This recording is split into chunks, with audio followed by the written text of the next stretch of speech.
Assalamualaikum warahmatullahi wabarakatuh. Perkenalkan, saya Weni Arisma. Saya mengajar di SD Negeri Dinoyo 4, Kota Malang. Nah, pada kesempatan kali ini saya ingin memaparkan sedikit tentang sekolah ramah anak yang mana hasil seminar online saya beberapa hari yang lalu.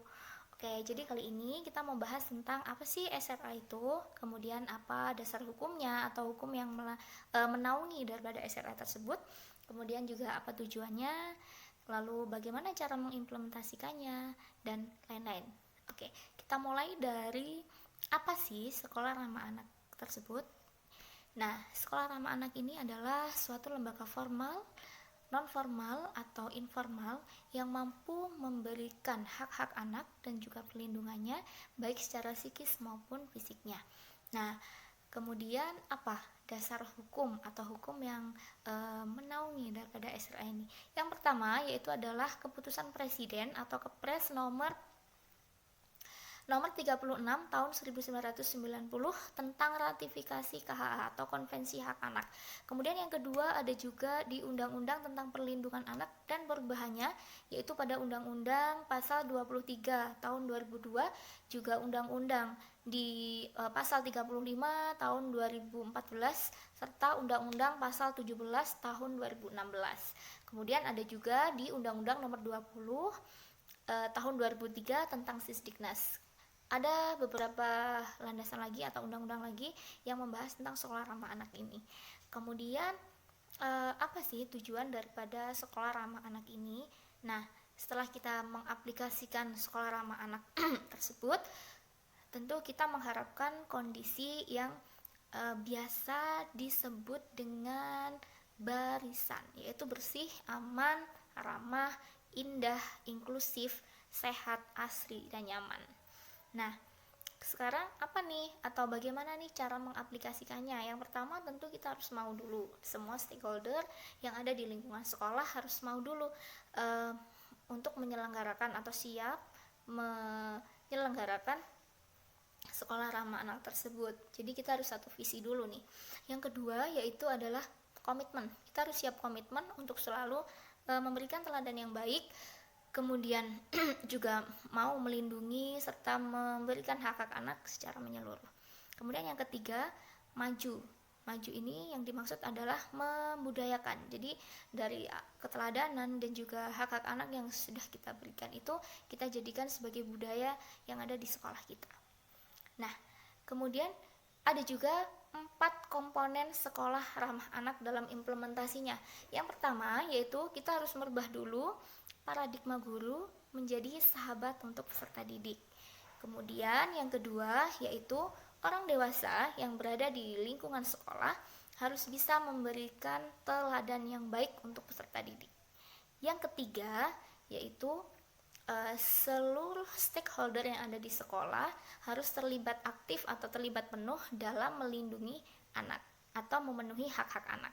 Kemudian yang terakhir, baik siswa dan juga orang tua juga harus terlibat aktif dalam 6 komponen sekolah ramah anak. Nah, kita juga harus tahu nih, 6 komponen sekolah ramah anak itu apa saja. Yang pertama yaitu tentang kebijakan sekolah ramah anak itu sendiri. Yang kedua yaitu guru yang terlatih tentang KHA atau Konvensi Hak Anak. Kemudian yang ketiga, proses belajar mengajar yang ramah anak, yang mana biasanya kita harus tekankan kita harus sering membangun empati, kemudian memberikan reward, kemudian mengganti hukuman atau sanksi yang biasa kita berikan itu dengan disiplin positif. Ya, yang keempat yaitu adalah sarana dan prasarana. Jadi sarana dan prasarana yang ada di sekolah itu kita harus pastikan juga dapat memenuhi hak-hak anak. Contohnya kita di sekolah kita harus memiliki area bermain atau tempat bermain untuk peserta didik. Kemudian kita juga harus pastikan bahwa tidak ada dinding-dinding yang lancip, contohnya, atau kaca-kaca yang atau benda-benda tajam lain yang dapat membahayakan kondisi peserta didik. Kemudian yang kelima, partisipasi anak. Jadi anak harus atau peserta didik kita harus ajak untuk terlibat langsung dalam misalkan pembuatan visi misi sekolah atau misalkan dalam pemilihan ekstrakurikuler anak sesuai minat dan bakatnya. Jadi kita tidak boleh nih kamu harus ikut ekskul ini, kamu harus ikut ini. Tidak semua harus anak dan orang tua terlibat. Yang terakhir yaitu partisipasi orang tua. Nah di sini penting banget orang tua untuk terlibat langsung. Kita harus sesering mungkin menanyakan apa sih yang diinginkan orang tua dari anak ini. Kita harus tahu nih orang tua maunya apa tentang anak-anak yang dititipkan pada kita ini. Kemudian orang tua juga harus terlibat dalam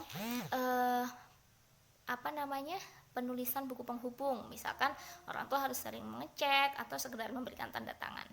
Nah itu tadi 6 komponen sekolah ramah anak yang harus kita laksanakan dalam implementasinya.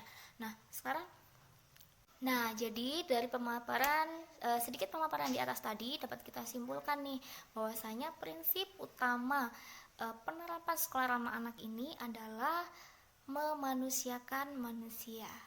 Nah jadi kita tidak perlu lagi nanti bingung gimana nih kalau anak ternyata malah jadi tidak sopan ke kita karena tidak ada sanksi dan lain-lain. Tidak, kita sebagai tenaga pendidik maupun sebagai orang tua, kita harus tahu, kita harus sadar, dan kita harus selalu ingat bahwa bukan kitalah yang merubah anak, tapi Allah Subhanahu wa Ta'ala sebagai yang menciptakan, maka dialah yang bisa merubah anak.